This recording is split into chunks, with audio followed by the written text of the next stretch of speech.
vast majority of the world's poorest and most vulnerable people live in cities, and that number is growing. So if we are looking to act seriously to respond to climate change in a way that supports and improves the lives of the poorest and most vulnerable, then we have to be working at city level.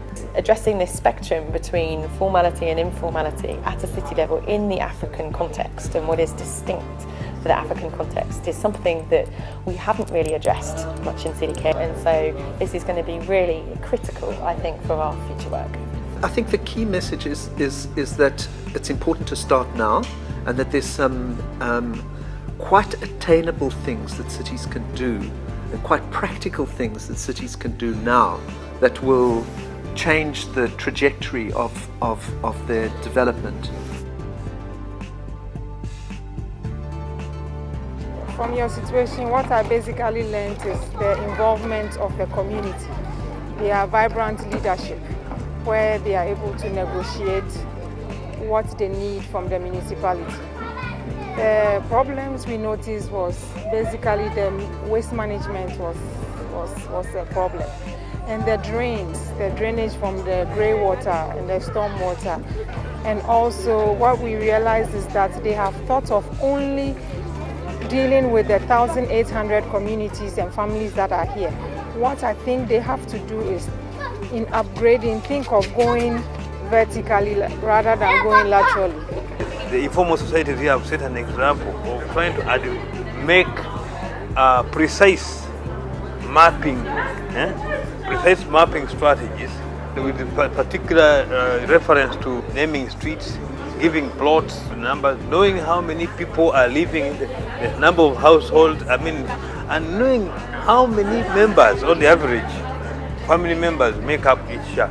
So this helps. This is a very good model, which is a lesson to most other informal settlements in other African cities.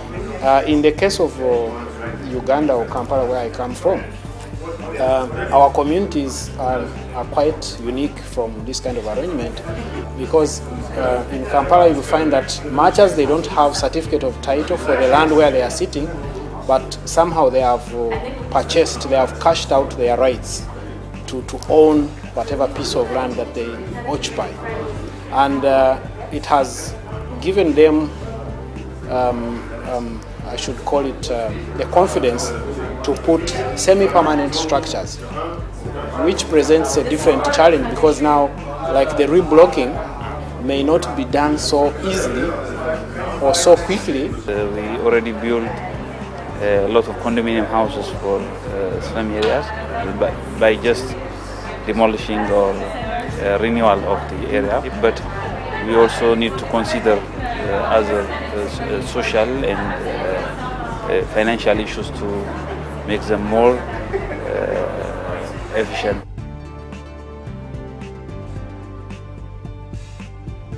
When we were dealing with the framework, what we were thinking about was how to involve the communities. We thought of the waste management aspect. We thought of how government can deal with the locals in the communities. Those issues were important, and we looked at the financing aspect of it. That bit is a tricky one. I think financial modeling is very important, because it really calls upon us to emphasize more on investments, which has been a big gap in most of our development programs. People have not been giving it an investment aspect, because when we talk about investment, we shall look at financing, input of other resources, and also weigh it against the expected output results in the form of maybe profits or even increased welfare.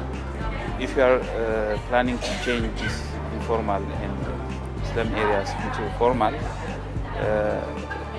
just constructing the house alone is not enough. You have to go through these consultations with the community.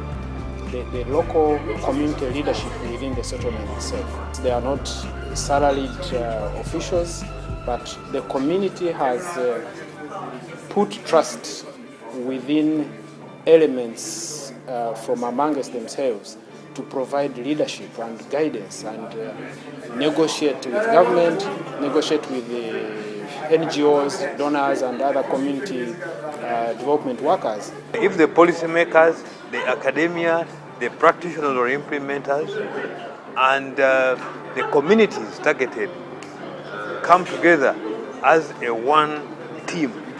I think that should be able to give us very good instructive lessons for effective application of development programs, especially for informality societies in Africa.